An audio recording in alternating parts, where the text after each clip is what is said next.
Fernando, and raise your hand if you play video games. Raise your hand if you play video games for about 10 to 15 hours average per week.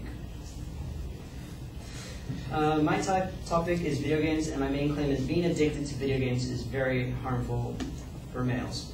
Background check is that video games were created by programmers throughout the decades, through 3 decades, that created with good storyline and good graphics, but at the time, some of the game's storylines become very addictive.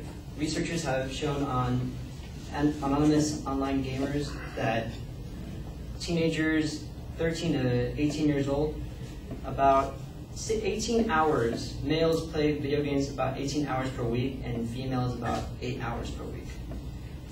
And about 72% of the citizens in the US are all hardcore gamers, which are about 15 hours average per week.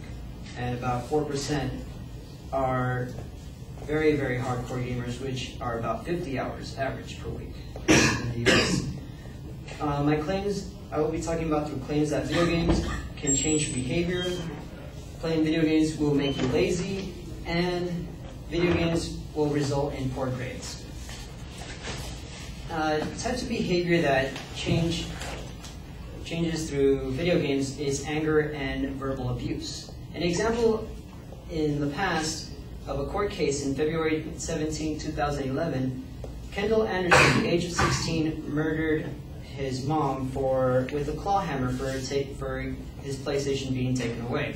That was doctors have realized that it was a addiction because he was so focused in the video game, and since it got taken away, he used force and action and anger, which kind of he used a hammer and killed his mom. And another behavior that happens is playing too much video games will combine both the reality with the virtual world. A personal example of mine is playing Bejeweled. Anyone has played Bejeweled, right? Yeah. Playing it on Facebook. I've been playing it a lot in fall quarter. Playing a lot for about 21 hours average per week. After playing all those games, I take a walk out in the park. I notice, standing on a bridge, when you see cars, lined up at the stoplight, I kind of, play around and try to mix them all together, try to line 3 in a row of the same color. That's what happens. That's an example of what happens when you play too much video games. You get the virtual world, and you try to mix it with, you have fantasies and mixing it with the reality. Being lazy from video games will playing video games while you're late will make you to crave video games. If you're playing, like a really good game, it makes you crave more when you're really, really close to finishing a game, and you tend to do an all-nighter, which you tend to have less hours of sleep and staying home about 5 to 10 hours.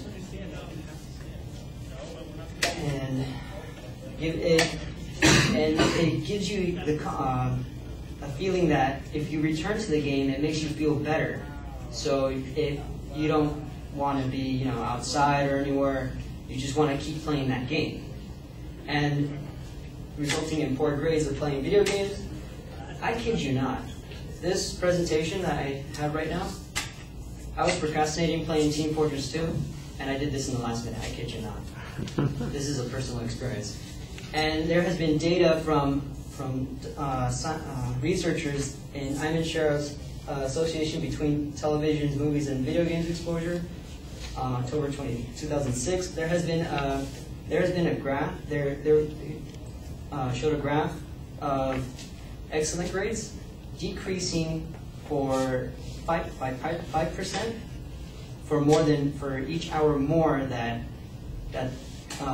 children play, and the below average has been increasing 5% also for each hour increase in playing video games. And it has been reported that by Douglas A. Gentle that gamers playing twice as more video games have been reported having problems paying attention and receiving low grades and having health issues.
All right, you specify the claim, and then it turns out that it's going to be particular about men. I'm not sure why that becomes important later on, because there's only one piece of information that you talk about that distinguishes between the sexes, and that's the amount of time that they spend on the video games. Are you saying that women spending only 8 hours a day, or excuse me, 8 hours a week playing the games, they don't have the same kinds of effects? That needs to be explained in the evidence that you're presenting. You start off labeling what the secondary points are going to be, but I didn't think you were consistent about signposting them during the speech, and I thought that was a little bit of a problem. The evidence, you've got a good example that you're going to make reference to, although the demonstration that the guy claw-hammered his mother, the circumstances certainly suggest that the video game was involved, that he was living in this addictive world and that caused him to do this. I'm not sure that that has been established, and your reference to the case as a consequence is a little less convincing than it might be. Some of the statistics that you present were a little confusing also. It sounds like at one point that you're saying 72% of the country are hardcore gamers, and I'd have a hard time believing that statistic. And then you've got kind of some variations on some other statistics. So I think you're mixing numbers and you're paraphrasing quotes sometimes, and you need to give us direct quotes and complete citations, and I think that that's a problem that's the main problem with the evidence, that you are kind of repeating what you think the evidence says instead of quoting the evidence directly, and that means that it's all going to come down to your credibility on the issue. And you do gain some personal credibility because you acknowledge that you yourself have put off getting the speech ready for the games, and I'm going to use that as an excuse from now on. I'm going to ask that question before I pass back grades tonight. For instance, how many of you play video games? Okay, that will explain what happened. That sort of thing. All right, thank you.